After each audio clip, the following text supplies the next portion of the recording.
नेपाल को पहुंच रही चोट हमें लग रही है, लेकिन वहां की ओली सरकार को फर्क नहीं पड़ता, लेकिन हमें पड़ता है, क्योंकि भारत का नेपाल से संबंध बेटी और रोटी का है।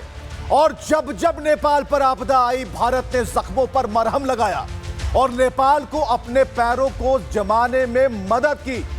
लेकिन ओली सरकार की पुलिस की गोलियां खा रहे युवाओं की भीड़ अपने राष्ट्र के लिए इंसाफ मांग रही है। इंसाफ रील बनाने और व्यूज बटोरने के लिए नहीं, बल्कि नेपाल सरकार की नाकामियों की खबरों को जानने के लिए। विरोध इस बात का है कि सरकार का रवैया अपने नागरिकों के लिए ठीक नहीं है और सरकार नहीं चाहती कि नाकामी की खबरें नागरिकों को लग जाए। देखिएगा।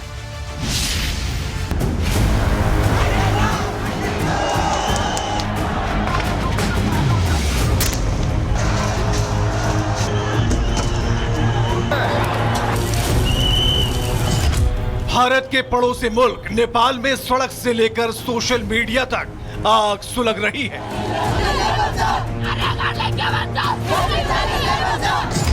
एक साल के अंदर नेपाल में दो बार हिंसा हुई, लेकिन इस बार काठमांडू में जेन जी ने जो शोले भड़काए, उससे नेपाल का आसमान अनिश्चितताओं के गुबार से भर गया। नेपाल की ओली सरकार पर खतरा मंडराने लगा। ओली सरकार के तख्ता पलट की दस्तक साफ साफ सुनाई दे रही है, जिसका असर सिर्फ नेपाल ही नहीं बल्कि भारत पर भी पड़ेगा। नेपाल की केपी ओली सरकार ने 4 सितंबर को सोशल मीडिया ऐप पर बैन लगाया था, जिनमें Facebook, Instagram, YouTube, WhatsApp, Reddit और एक्स समेत 26 सोशल मीडिया ऐप हैं। लेकिन इन ऐप्स पर बैन लगाना नेपाल के जेनजी यानी सबसे युवा वर्ग को रास नहीं आया। उन्होंने नेपाल की ओली सरकार के खिलाफ विद्रोह का बिगुल फूंक दिया। नेपाल का युवा वर्ग सड़कों पर आ गया। हिंसा, आगजनी, बवाल, नारेबाजी के बाद युवा प्रदर्शनकारी नेपाल की संसद तक जा घुसे।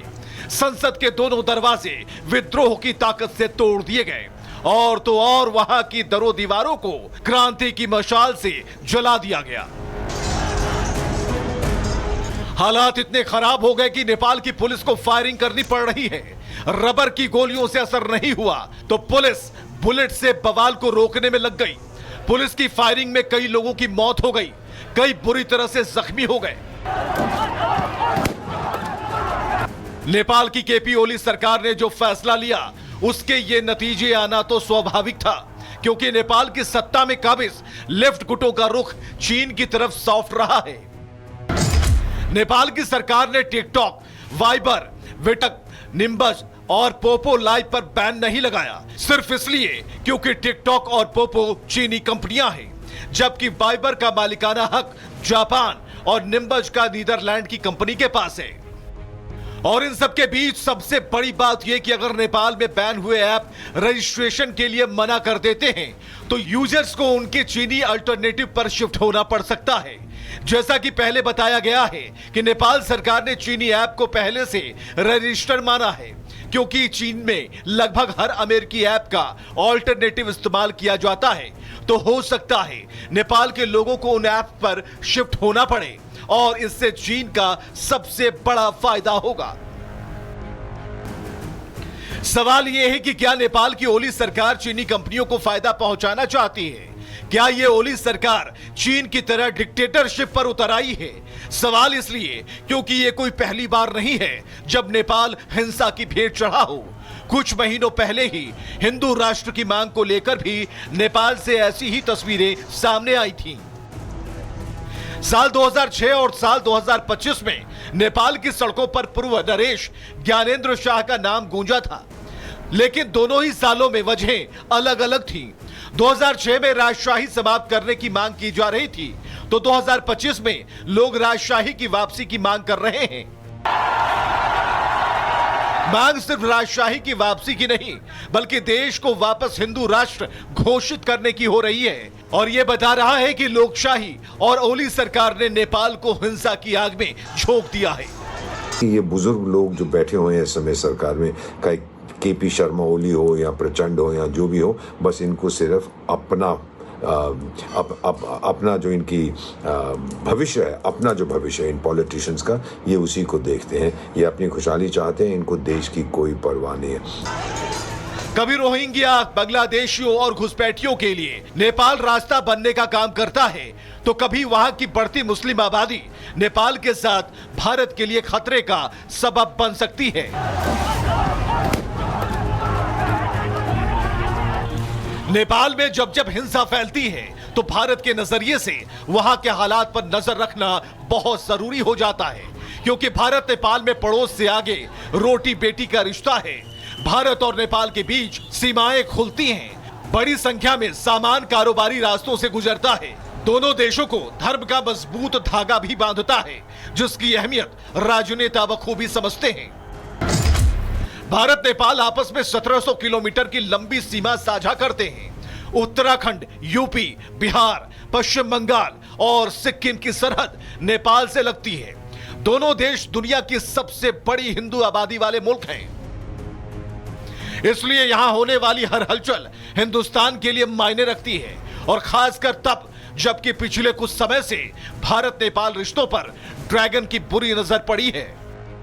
कोई भी मूवमेंट इस तरीके का एकाएक नहीं हो सकता, क्योंकि आप इसके पहले एग्जांपल हम देख सकते हैं बांग्लादेश में एक चुनी हुई सरकार जो शेख हसीना को किस प्रकार से उनको अपदस्थ किया गया था। तो मुझे लगता है कि इसके पीछे अगर आप देखिए तो जहां जहां पे जो अमेरिकन गवर्नमेंट्स है उसके जो अपोनेंट, जो जहां की भी जो सरकार है जो उनकी बात को नहीं मानने वाले देश हैं, उनके साथ इस तरह की घटनाएं घट रही है। चुनावी एंगल के साथ साथ नेपाल का घटनाक्रम भारत के लिए जियोपॉलिटिक्स के हिसाब से बेहद अहम है। हालांकि भारत नेपाल में लोकतंत्र का हिमायती रहा है और मुसीबत के समय भरोसेमंद साथी के तौर पर खड़ा रहा है, लेकिन बीते कुछ सालों से नेपाल की सत्ता में काबिज लेफ्ट गुटों का रुख चीन की तरफ सॉफ्ट रहा है और गाहे बगाहे भारत के साथ तनातनी के मुद्दे उठाए गए हैं। नेपाल ने नक्शा जारी कर भारत के इलाकों को अपना बताया था। काला पानी लिपुलेख में सीमा विवाद बढ़ाया था। नेपाल में एंटी इंडिया प्रदर्शनों को हवा दी जा रही है। कई बार भारत पर दबाव बनाने की कोशिशें हो चुकी हैं। बावजूद इसके भारत नेपाल को अपना करीबी, अपना साझेदार समझता है। भूकंप से लेकर हर प्राकृतिक आपदा में मदद करता है। नेपाल के लिए अपने दरवाजे हमेशा खुले रखता है। लिहाजा नेपाल को न सिर्फ भारत के साथ ऐतिहासिक रिश्तों की डोर को और भी मजबूत करने की जरूरत है, बल्कि लोकतांत्रिक व्यवस्था को डिरेल होने से बचाने की दरकार भी, क्योंकि जहां लोकतंत्र खत्म हुआ वहां बर्बादी की शुरुआत हुई। और इस बीच एक अहम जानकारी, नेपाल के गृह मंत्री का इस्तीफा। गृह मंत्री रमेश लेखक ने इस्तीफा दे दिया। नेपाल के हालात खराब होते जा रहे हैं और ऐसे में गृह मंत्री का इस्तीफा। नेपाल के पीएम को इस्तीफा अपना सौंपा उन्होंने, और नेपाल में बिगड़े हालात को लेकर एक अहम फैसला नेपाल के गृह मंत्री का, उन्होंने प्रधानमंत्री को अपना फैसला सौंप दिया है। नेपाल में परीक्षाएं रद्द कर दी गई हैं। नेपाल में हुई हिंसा में अब तक जो नया डेटा है वो ये कह रहा है कि 19 लोगों की मौत हो गई, 19 लोगों की जान चली गई है। पुलिस ने ताबड़तोड़ फायरिंग की और उस फायरिंग की चपेट में 19 नेपाली युवा आए और उनकी मौत हो गई है।